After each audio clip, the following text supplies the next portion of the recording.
Šibenik is probably the most underrated destination on the Adriatic coast.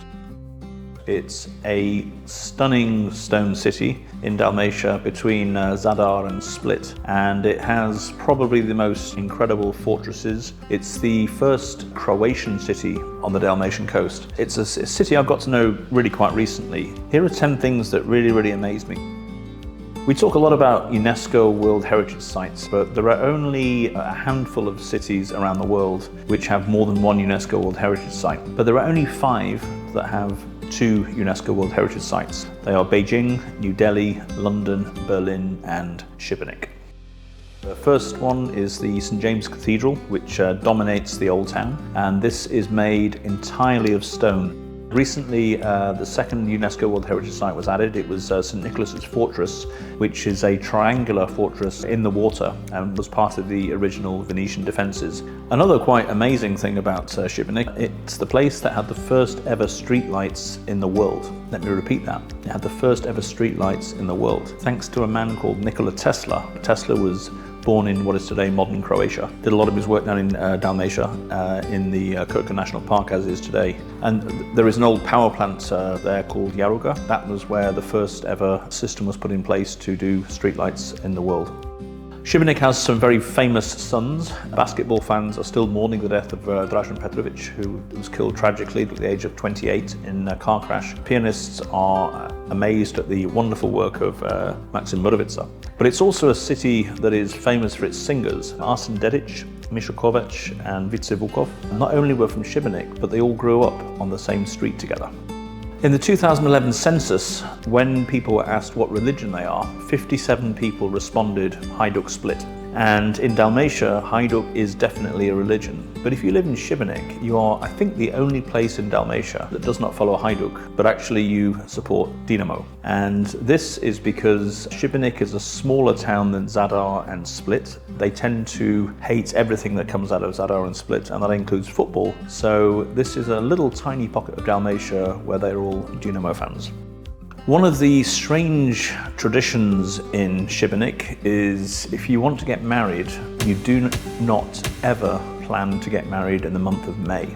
Getting married in Šibenik in May is an absolute no-no. Way back in the Middle Ages, there was a plague, and this lady said that if God would stop the plague, then she would go into a monastery for a month to say thanks. God did as she asked, and so out of respect for that sacrifice, people now in Šibenik do not get married in May. And if you see a beautiful lady in Šibenik come towards you and lift her skirt and maybe a bit higher, although you might find that quite exciting, my strong advice to you is to run the other way, because during the Ottoman invasion, this was used as a tactic where beautiful Šibenik ladies would come towards you, lift up their skirts and a bit higher. The Turks would get very excited, and then the same ladies would pour boiling oil on the Turks. Unless that's your fantasy, I would advise you running the other way. And there is definitely a very famous slogan which comes from this, which is, and I quote, "Čuvaj se senske bure I šibenske cure."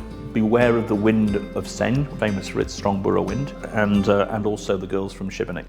Dubrovnik is rightfully known as King's Landing, the Game of Thrones capital, and gets all the tourists. It's also known as a beautiful stone town with lots of steps. But 2 interesting things about Šibenik. Game of Thrones was also filmed in Šibenik at St. John's Fortress and also down in St. James Cathedral. If you count the number of steps, and I can't believe somebody's done this, the number of steps in Dubrovnik, you'll find that Šibenik has 1 more step. Šibenik's fortresses are the best example in the whole of Croatia of how to merge culture and heritage with tourism. And so you have St. Nicholas down at the bottom, which is now UNESCO World Heritage Site, St. Michael's Fortress. High above, you have Barone above that, and now you have St. John's Fortress. But the real magic happens in St. Michael's Fortress, where they've also turned it not only into an interactive tourism experience, but also one of the most picturesque concert halls in the whole of Croatia. And they've had some really quite exciting top-name stars there, including Brian Ferry, Anna Oxa, The Stranglers, The National, Sky and Ross from Mochiba, Gregory Porter, Lord, which sold out in 3 seconds, King Gizzard and the Lizard Wizard, and Jack Savoretti. It's probably one of the most atmospheric concert locations in Croatia. Amor Dekhani. If you go down the streets of Šibenik, you'll come across some kind of stone containers coming out of the wall. with a chiseled inscription called Amor Dekhani, which is the Latin for the love of dogs. And this is because animals suffering from rabies had a fear of water. And so locals would identify those who kept distant from the water as those for having rabies. And finally, this is an incredible city of stone. One of the big surprises to me when I first went there 4 or 5 years ago was after climbing all these steps, you go through this little arch and there is the most beautiful Mediterranean herb garden. It's an incredible contrast to everything around you, and you can go there, you can try all these natural products and stuff, and it's just this oasis of Mediterranean beauty and natural goodness surrounded by this fabulous city of stone. Go and see Šibenik, it's really quite special.